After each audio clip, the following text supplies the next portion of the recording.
একটা সুষ্ঠু নির্বাচন দেন, বিএনপি যে ক্ষমতায় আসবে মতো কোনো কথা নেই, জনগণ যাকে খুশি তারা বেছে নিক তাদেরকে।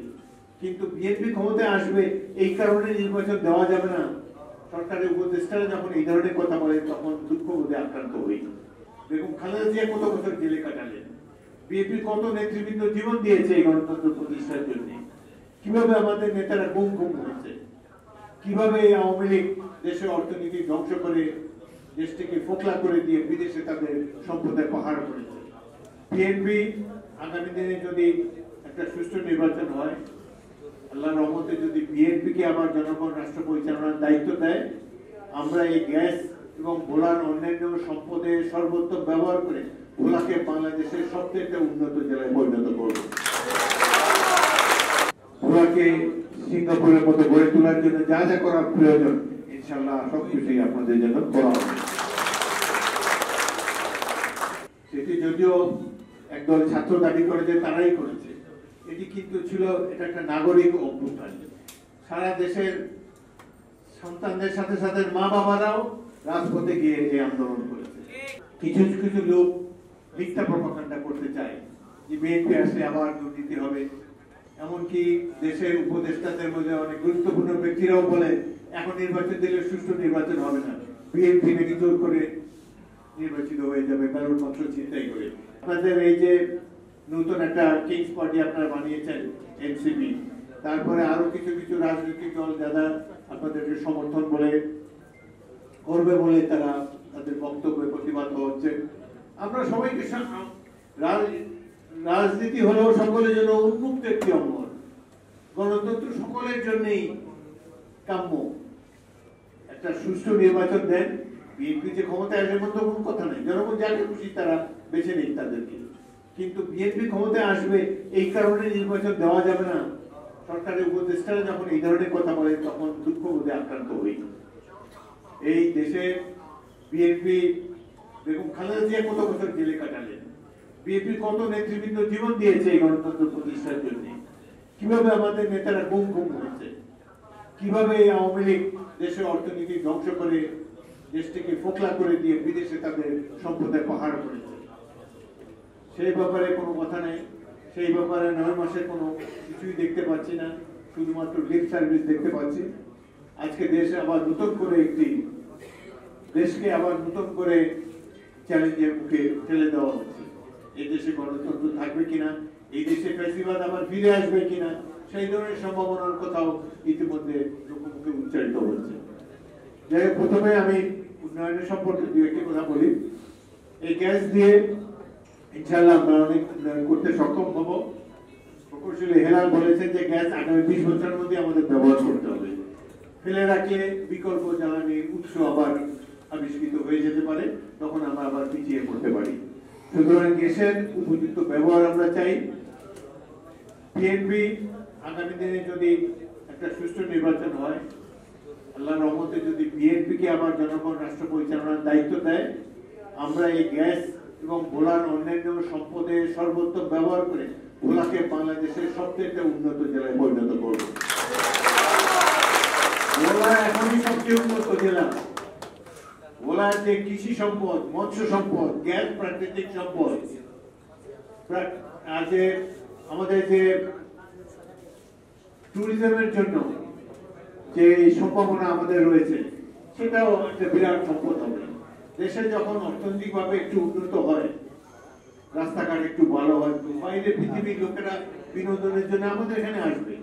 সিঙ্গাপুরের সাথে তুলনা করেছেন, সিঙ্গাপুর আমরা বহুবার চিকিৎসার জন্য যাই, কিন্তু সিঙ্গাপুরের চেয়ে অনেক সুন্দর হয়ে গড়ে ওঠার সম্ভাবনা ভোলা রয়েছে। ইনশাআল্লাহ আপনারা দোয়া করেন, আমরা সবাইকে মিলে ভোলাকে সিঙ্গাপুরের চেয়ে উন্নত একটি জনগণনা। সুতরাং এই যোগাযোগ ব্যবস্থার উন্নতির ফলে অনেক বিদেশি পর্যটক এই ভোলায় আমাদের এই প্রাকৃতিক সৌন্দর্য মণ্ডিত এই দ্বীপাঞ্চলকে দেখার জন্য নিশ্চয়ই আসবে। গ্যাসের প্রধান ইয়ে হলো এখন শিল্প গড়ে তুলতে হবে। গ্যাস পোড়ায়া যদি আমরা শেষ করি, এটা সঠিক ব্যবহার হলো না। এটাকে শিল্প কারখানায় কাজে লাগিয়ে ভ্যালু এড করে এটাকে দিয়ে আমাদের দেশের জাতীয় সম্পদ আরো বৃদ্ধি করতে হবে। এবার নির্বাচন হোক, যদি আল্লাহ আমাদেরকে দায়িত্ব দেয়, আমরা দেশের যত কৃতি সম্পদ, দেশের যত কৃতি সন্তান, বিশেষ করে যারা এই উন্নয়নের ক্ষেত্রে যাদের অভিজ্ঞতা রয়েছে, গ্যাস ব্যবহারের ক্ষেত্রে যারা এক্সপার্ট, দেশে বা বাইরে থেকে এনেও, এবং এছাড়াও এখানে আরো অনেক কি কি ইন্ডাস্ট্রি আমাদের জন্য ভালো হবে, এগুলো সব অনুধাবন করে আমরা নতুন করে পরিকল্পনা করে ভুয়াকে সিঙ্গাপুরের মতো গড়ে তোলার জন্য যা যা করার প্রয়োজন ইনশাআল্লাহ সবকিছুই আপনাদের জন্য করা হবে। আমাদের দরকার এখন ঐক্য।